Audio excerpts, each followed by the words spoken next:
திருவள்ளுவரின் நேரம் இங்க இருந்திருந்தா ஒன்னு செருப்பால வச்சிருப்பாரு. இல்லப்பா நான் ஒரிஜினாலிட்டி பேசுறேன்.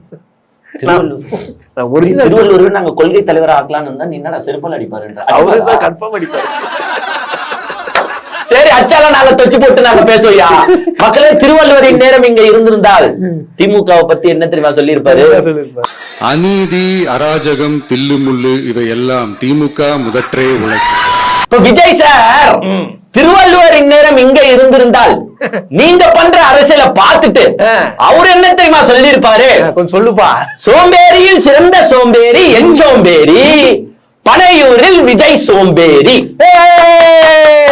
சூப்பரா இருக்குதுப்பா இது. இல்ல திருப்பி சொல்லுங்க உணர்வாட்டி. சோம்பேறியில் சிறந்த சோம்பேறி என் சோம்பேறி, பனையூரில் விஜய் சோம்பேறி.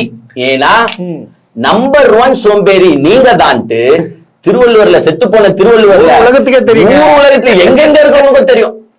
சமாதியில பத்தினவங்க கூட தெரியும். இது இவ்வளவு பெரிய சோம்பேறியா இருக்குது, பனையூரை விட்டு வெளியில வர மாட்டு, எப்போ பாரு அண்ணா டைலாக் மக்களிடம் செல் மக்களிடம் செல் போகாது. இது வீட்டு உலக தூங்கிட்டு இருக்கோம். இல்லடா இவ்வளவு பேர் கேக்குறாங்களே, இவரு மட்டும் எங்க கேள்விக்கு யாரும் பதில் சொல்ல மாட்டாங்க. இந்த கேள்விக்கு எல்லாம் யார் பதில் சொல்லுவாங்க கேக்குறேன். ஏன் மிஸ்டர் விஜய் இவ்வளவு சோம்பேறியா இருக்கு? இன்னொன்னு சொல்லுப்பா. பத்தலப்பா எனக்கு இன்னொன்னு வேணும். இது சினிமா மாதிரி இது ராகத்துல எதுக்கு ஃபயர் வேணும்பா. Fire come on quick. சோப்பில் சிறந்த சோப்பு எச்சோப்பு, மாமியாருக்கு போட்ட விஜய் சோப்பு. எங்க அண்ணனுக்கு அதுதான் சோப்பு. இதான் ட்ரெண்ட். இன்னைக்கு இதான் நீ ட்ரெண்ட். சோப்பியா இதான் நீ ட்ரெண்ட்.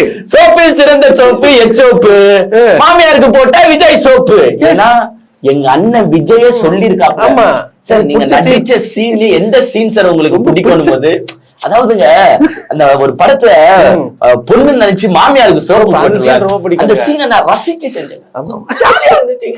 எவ்வளவு ஒரு ரசனையான ஆளியா விஜய்.